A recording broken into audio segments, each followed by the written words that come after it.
केजरीवाल जी सिर्फ झुंझुना ही तो पकड़ा सकते भाई साहब, जैसे बच्चों को लॉलीपॉप है। को अगर बनाना जानते हो तो उसको उतारना भी जानते हैं। मैं ये कहता हूँ वो झाड़ू वाला नहीं है, दारू वाला है। तो पूर्वांचल इस बार इसके गर्दन पे लात रखेगा। सिनेमा हॉल की तरह लाइन लगवा दिया दारू का, अब उससे क्या उसके लिए बोलूँ यार। क्या नाम हुआ आपका? मेरा नाम पवन झा हो गया। मैं पूर्वांचल से आता हूँ, यूपी बिहार। आप वोट यहाँ देते हैं? बिल्कुल देते हैं, बिल्कुल देते हैं, और यहाँ पे देते भी और देंगे भी। ये जो मतलब झूठा बवाल जो कहते हैं, मैं उनको झूठा बवाल कहता हूँ। वो झूठा बवाल जो कहते हैं, जो कि पूर्वांचल आता है यहाँ पे फर्जी वोट बना के और फर्जी काम करता है, उनको ये सोचनी चाहिए। ये पूर्वांचल स्वाभिमानी आदमी होता है, जहाँ पे जाता है वो विश्वकर्मा के तरह अपना उजाला फैलाता है। उनको ये सोचनी चाहिए, जो पूर्वांचल जहाँ पे भी रहा उसका घर को संवार दिया। 1200 किलोमीटर से आता है, वो फर्जी होता है। उसको इस बार सिखाना होगा जो कि पूर्वांचल क्या होता है। इस बार वो जो बोल रहे थे, जो कि 500 रुपया लेके आते हैं और 5 लाख का इलाज करवाते हैं, उसने तो हम लोग का तो गर्दन काट के रख दिए। जो हमारा आयुष्मान योजना चालू नहीं होने दिए मोदी जी वाला, उसने हम लोग को कहीं का नहीं छोड़ा है। बार बार हम लोग को अपमान करने का काम किया है। हम पूर्वांचल इस बार साथ उसको नहीं देंगे। हम उसको अगर बनाना जानते हो तो उसको उतारना भी जानते हैं। इस बार उसको उतार के रहेंगे और कमल खिला के रहेंगे। आदर्श नगर से भाटिया जी को जिता कर रहेंगे। स्वास्थ्य व्यवस्था को लेकर क्या हाल है यहाँ पे? स्वास्थ्य व्यवस्था आप तो देख ही रहे होंगे, जो बोल रहा है मैं क्लिनिक मोहल्ला, क्लिनिक मोहल्ला, क्लिनिक। मैं तो आज तक अपने विधानसभा में कहीं भी नहीं देखा हूँ। एक आध जगह देखा भी हूँ तो वहाँ पे देखा हूँ कहीं पे कुत्ते लेटिंग कर रहे हैं, तो कहीं पे गाय कुछ कर रहे हैं, कहीं पे इतने कबाड़े हैं। हम तो आज तक नहीं देखे जो मोहल्ला क्लिनिक से क्या फ़ायदा हो रहा है। आज तक तो दवा के बदले में वहाँ पे कुराप, थैली, दिस डैड, दारू का बोतल, यही सब मैं देखा हूँ। उसने तो वो बोले थे जो स्वास्थ्य के लिए, लेकिन वो स्वास्थ्य नहीं, वो मेदरा के लिए हैं, जो कि वो दारू पिलाने के एक पे एक फ्री के लिए है। और उनका काम कोई सही काम नहीं हुआ। इसी कारण से मैं उनका नाम रखा हूँ झूठा बवाल। झूठा बवाल आपने नाम रखा है। लंदन पेरिस बताने की बात की थी, क्या बोलना चाहेंगे? आप देख रहे होंगे हमारे विधानसभा आप पूरा घूमे हैं, जो कितना ये लंदन और कितना पेरिस बना रखे हैं। इससे तो बढ़िया झुग्गी वाले हमारा सही हिसाब से रहते हैं। ये लंदन का नाम लेते हैं ना, लेकिन इनके बस का कुछ नहीं है। ये सारा झूठा है। मैं तो एक ही शॉर्टकट में आपको बोला, ये झूठा बवाल है। ये झूठ बोल के ये 12 साल सत्ता भोग लिया, अब नहीं चलेगा। पूर्वांचल इस बार कमल के साथ है। तो बदलाव तय है इस बार दिल्ली में? बिल्कुल बदलाव तय है, और आदर्श नगर ने ठान लिया है भाटिया जी को जिताना है। ठीक है, आपका नाम क्या हो? मेरा नाम वरुण चौधरी है। और पिछले जो केजरीवाल का नाम ले रहे थे अभी पवन भाई, मैं ये कहता हूँ वो झाड़ू वाला नहीं है, दारू वाला है। और मतलब मुख्यमंत्री पद आता है, पक्ष विपक्ष होता है, लेकिन ये व्यक्ति एक छोटा सा गांव से चल के आया था, बोला मैं सत्य के राह पे चलूँगा, लेकिन इस तरह से दारू बंटवाया। मतलब हजारों लाखों एक के साथ 3 फ्री। और स्वास्थ्य मंत्री, शिक्षा मंत्री और दारू मंत्री सब एक ही है कि मनीष सिसोदिया। इसलिए इस बार जो खास करके जो पूर्वांचल वासी है, हम लोग कौटल्य के धरती के, हम लोग चाणक्य के धरती के, हम लोग सीता माता के धरती के, तो पूर्वांचल इस बार इसके गर्दन पे लात रखेगा। पूर्वांचल का मुद्दा काफ़ी तूल पकड़ा है इस चुनाव में। तो जैसे कि देखा जाए कि भाजपा की तरफ से भी काफ़ी कटाक्ष हुआ है, इसके बारे में आप क्या कहना चाहेंगे? देखो, हमारे पूर्वांचल में एक से एक, मैंने क्या कहा, मैं कौटल्य के धरती का हूँ, चाणक्य के धरती का हूँ, गुरु गोविंद की सिंह का धरती का हूँ। हम इस इलेक्शन में बोलेंगे, अब पूर्वांचल ने इस बार बदल के रहेंगे, इस आपदा को बदल के रहेंगे। और ये जो 5 तारीख तक है, ये 5 तारीख तक जो है, या पूर्वांचल जाग गया। 5 तारीख तक तो पूर्वांचल जाग ही गया है, और इस बार ईमानदारी से ये आपदा को बदल के रहेंगे। फ्री 20 काफ़ी चल रहा है इसमें, इसको लेकर आप क्या कहें? ऐसा है, हम लोग छोटी सी बात कह रहा हूँ आपसे, क्योंकि आपके माध्यम से बहुत लोगों में संदेश जाएगा।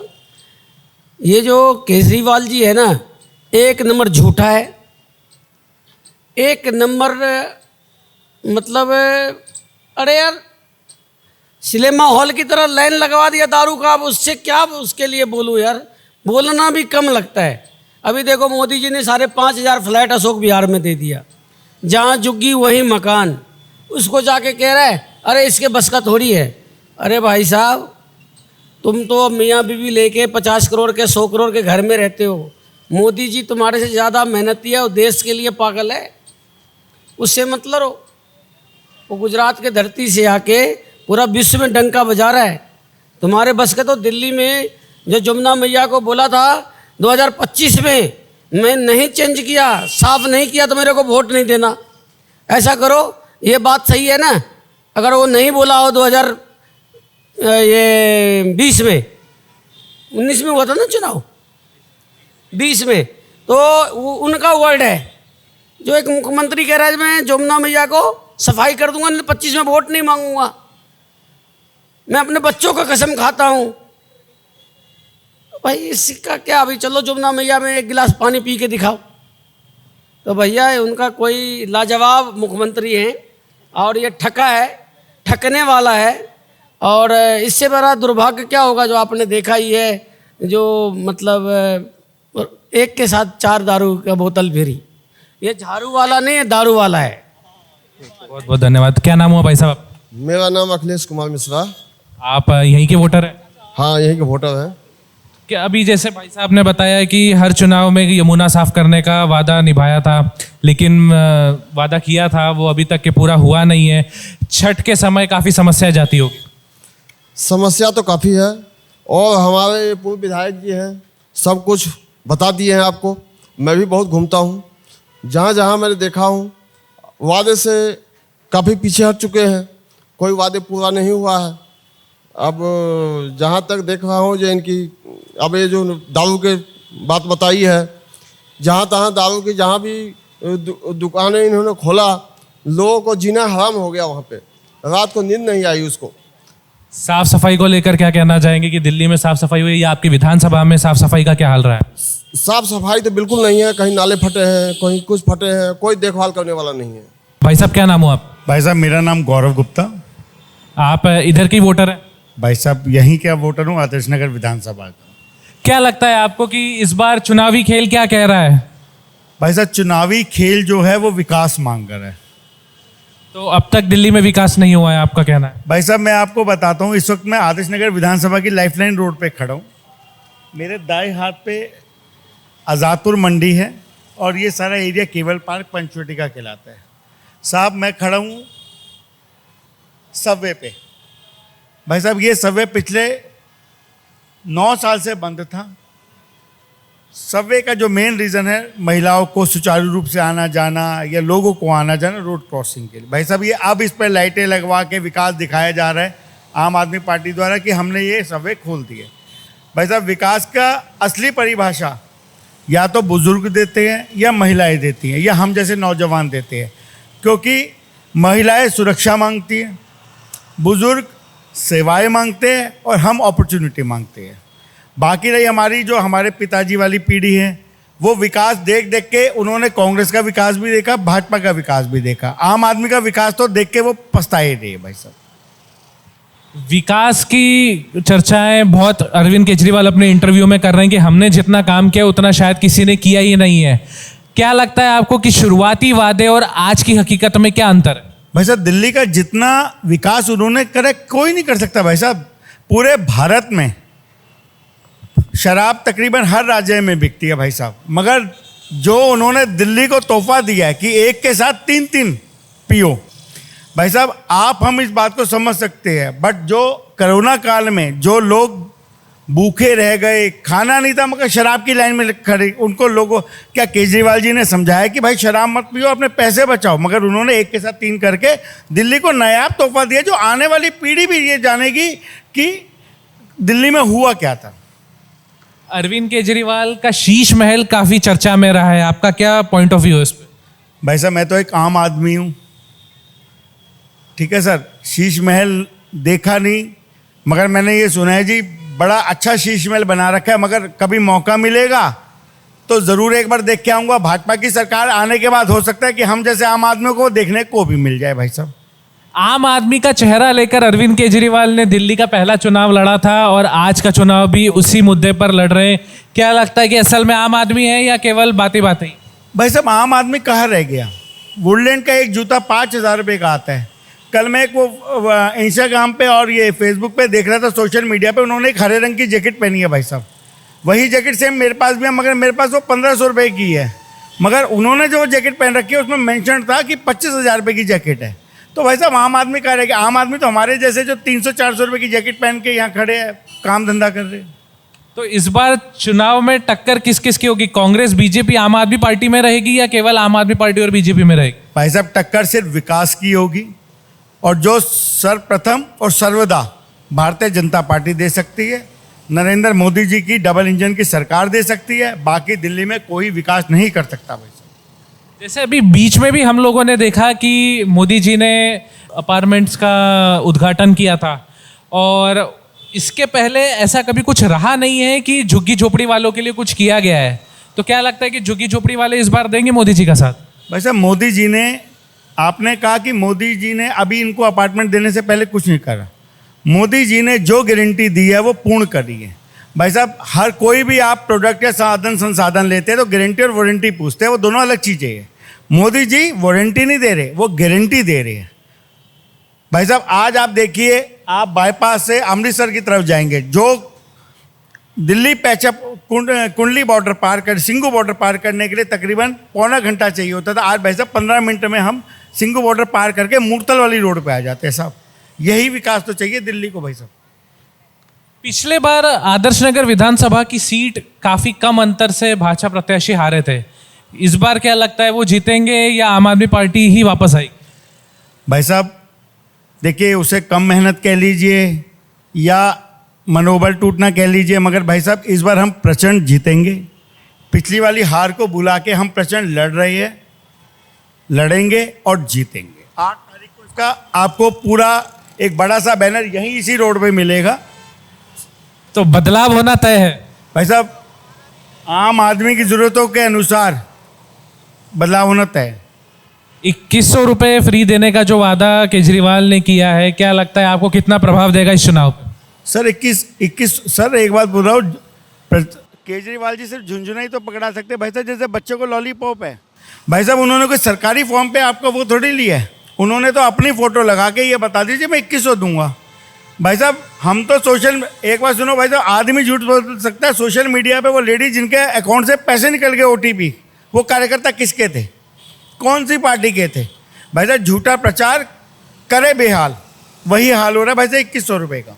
फ्री बिजली और फ्री पानी काफ़ी ज़्यादा चर्चे में रहा है, मिल रही है? भाई साहब मैं उद्यमी क्षेत्र से हूँ, वो वाली बात होती है भाई साहब, मैंने इनको दिया, इन्होंने आपको दिया और आपने मुझसे वापस ले लिया। तो भाई साहब अनइवन वही हाल, जो मेरा बिजली का बिल 1 लाख रुपए का आता था भाई साहब आज वो 2.25 लाख रुपए का आ रहा है। भाई साहब मैं अपनी परेशानी केजरीवाल जी को कैसे बताऊं, बस मुझे ये बता दो आप। और आप जैसे कि अभी चुनाव का मतदान भी अभी थोड़ा नज़दीक आएगा, जैसे जैसे दिन ढलेंगे, चुनावी सर्दी तो थोड़ी कम हो गई है। क्या लगता है कि पोल्यूशन कम होगा केजरीवाल के रहते या वही हाल रहेगा? सर पोल्यूशन तो कब नहीं होगा, मगर पोल्यूशन की सरगर्मियाँ तेज हो जाएगी। खिला सूरज बता रहा है कमल ही खिलेगा, धुंध में झाड़ू ही लगती है, सिर्फ वो झाड़ू बिखर जाएगी। राम मंदिर को लेकर केजरीवाल ने पहले विरोध में बयान दिया था, जैसे वो कह रहे थे कि हम लोग राम मंदिर में, हमारा राम वहाँ नहीं बसता जो किसी की मस्जिद तोड़कर आया है। तो क्या लगता है कि अब वो कह रहे हैं कि हम बुजुर्गों को राम मंदिर ले जाएंगे दर्शन कराने फ्री में, तो क्या आपका इस पे पॉइंट ऑफ व्यू? उनके लिए तो एक वो वचन बनता है, एक राम दशरथ का बेटा, एक राम घटघट में बैठा, एक राम सकल उजियारा, एक राम जगत से न्यारा। तो सर राम तो हमारे हृदय में भी है, लेकिन मोबाइल को चार्ज करने के लिए चार्जिंग पॉइंट चाहिए ना, वो अयोध्या है। हमें अपने आप को चार्ज करने के लिए, मेरे हृदय में राम है और मैं स्वयं हनुमान हूँ, ये देख लीजिए, जय श्री राम। तो वो चार्जिंग पॉइंट अयोध्या है और मेरे को अपने आप को चार्ज करने के लिए अपने आप को जनरेट करने के लिए अयोध्या जाना पड़ेगा। तो केजरीवाल की जो नानी कह रही थी कि वहाँ पे अस्पताल बनना चाहिए, तो मुझे नहीं लगता कि हमारा चार्जिंग पॉइंट वहाँ पे अस्पताल है। या वो हमारे लिए अस्पताल भी है, वो हमारे लिए मंदिर भी है, वो हमारे लिए सब कुछ है। वो रामलला की भूमि है। कोई भी आएगा कुछ भी बोलेगा वो हम नहीं मानेंगे। केजरीवाल जी झूठे हिंदू हैं, पाखंडी हिंदू हैं। हमने जैसे देखा है कि शीश महल काफ़ी चर्चा में रहा है, दिल्ली चुनाव में भाजपा ने इसको मुद्दा भी बनाया है। आपको लगेगा लोग इसके मामले में आएंगे? शीश महल से कितना वोटिंग पर असर पड़ेगा? बिल्कुल वो असर पड़ेगा। वो गरीबों की बात करते हैं, वो 125 रुपये वाली कमीज पहन के, बाटा की चप्पल पहन कर वो अपने आप को गरीब दिखा रहे हैं। मैंगो पीपल्स को आम आदमी बता रहे हैं। आम आदमी मैंगो पीपल्स हमको बता रहे हैं मैंगो पीपल हूँ मैं, आम आदमी हूँ। और खुद शीश महल में पता नहीं कितने हजार करोड़ का घपला करके बैठे हुए हैं। युवाओं को आप रिप्रेजेंट कर रही है यहाँ पे। केजरीवाल ने अभी 2100 रुपये फ्री देने का वादा किया है। क्या लगता है युवा इस झांसे में गिरेगा फिर से? मैं अभी एक इंटरव्यू दे रही थी, उसमें एक महिला कह रही थी 2100 रुपये तो मैं ही दे दूंगी केजरीवाल जी को। मैं आपको ये बताना चाहती हूँ, युवा पैसा नहीं चाहता, युवा अपॉर्चुनिटी चाहता है। युवा चाहता है कि हमें अपनी स्किल्स, अपनी जो हमारी क्षमता है वो दिखाने की अपॉर्चुनिटी मिले। राजकुमार भाटिया जो जिनके खुद के बच्चे युवा हैं, वो सबके बारे में सोच रहे हैं। अगर आप उनका खुद का संकल्प पत्र जो है आदर्श नगर के लिए उन्होंने जारी किया है, वो बोल रहे हैं कि आदर्श नगर में एक स्पोर्ट्स कॉम्प्लेक्स बनाने का प्रयास किया जाएगा, एक लाइब्रेरी बनाने का प्रयास किया जाएगा। ये बहुत बड़ी बात है। और मेरे पिताजी खुद अपने युवा दिनों में बास्केटबॉल नेशनल प्लेयर रह चुके हैं, तो वो समझते हैं कि युवा के लिए खेल कूद, पढ़ाई लिखाई की क्या अहमियत है और वो उन्हें कहाँ तक ले जा सकता है। आपके पिताजी जो है वो रोटी बैंक भी चलाते हैं, जिसका बहुत नाम दिल्ली में चलता है। थोड़ा उसके बारे में एक जानकारी दे दीजिए हमारे व्यूअर्स। जी, और मैं बहुत फ़ख्र के साथ ये बताना चाहूँगी, पिछले 10 साल से रोटी बैंक जो है इस क्षेत्र में काम कर रहा है। पहले जो था रोटी बैंक भूखों तक खाना पहुंचा रहा था, लेकिन कुछ पहले जो साल था उसमें जो हमारे भाई बहन हैं, आसपास के लोग हैं, RWs हैं, वो घर से खाना बनाकर भेजते थे। 2 रोटी ड्राई सब्जी के साथ फॉइल पेपर में रैप कर कर एक जगह रखी जाती थी और भेजा जाता था। लेकिन हमने धीरे धीरे देखा कि भूख तो बहुत ज़्यादा है और लोग जो हैं कितनी बार दिन में कुछ भी नहीं खा पाते। इसके लिए हमने सस्टेनेबल मॉडल ढूंढा। अब इस समय दिल्ली में 11 प्राइवेट स्कूल हैं जिनके बच्चे अपने टिफ़िन के साथ एक रोटी पैकेट साथ लाते हैं। लगभग 4000 रोटी पैकेट्स जो हैं हमारे डेली बेसिस पे कलेक्ट होते हैं और ये स्कूल जो है रोटेशन पे काम करते हैं। किसी का मंडे का कलेक्शन है, किसी का ट्यूसडे का है। इसी तरह हम लोग बहुत लगभग 4000 रोटी पैकेट इकट्ठा करते हैं और उसका वितरण होता है। ज़्यादातर वितरण जो है वो आज़ादपुर मंडी क्षेत्र में होता है क्योंकि वहाँ बहुत लेबर है। उन लोगों का कुछ पैसा बच जाता है तो वो सेव करके बाकी चीज़ में लगा पाते हैं। एक जो है जमुना पार में भी हमारा स्कूल है, वो इस क्षेत्र में नहीं पड़ता, लेकिन वहाँ भी लगभग 3000 रोटी का वितरण रोज होता है। युवाओं और महिलाओं को आप क्या संदेश देना चाहते हैं? मैं युवा और महिलाओं को एक ही संदेश देना चाहती हूँ हमें फ्री के मामले में नहीं पड़ना है। फ्री कुछ भी नहीं है। अगर आपका पानी फ्री किए जाने का झूठा वादा किया जा रहा है तो मानिए आप ये ज़रूर मान के चलिए कि कहीं और महंगाई बढ़ रही है, वहाँ से आपका पैसा लिया जा रहा है और फ्री में लगाया जा रहा है। मोदी जी जो है सब्सिडी में विश्वास करते हैं, आपको आत्मनिर्भर बनाने में विश्वास करते हैं। मेहनत से लेंगे, जो भी लेंगे थोड़ा कम पैसा दे के लेंगे, लेकिन अपने स्वाभिमान से जिएंगे, अभिमान से जिएंगे। इस बार कमल को खिलाएं, मोदी जी को सरकार को लाएं।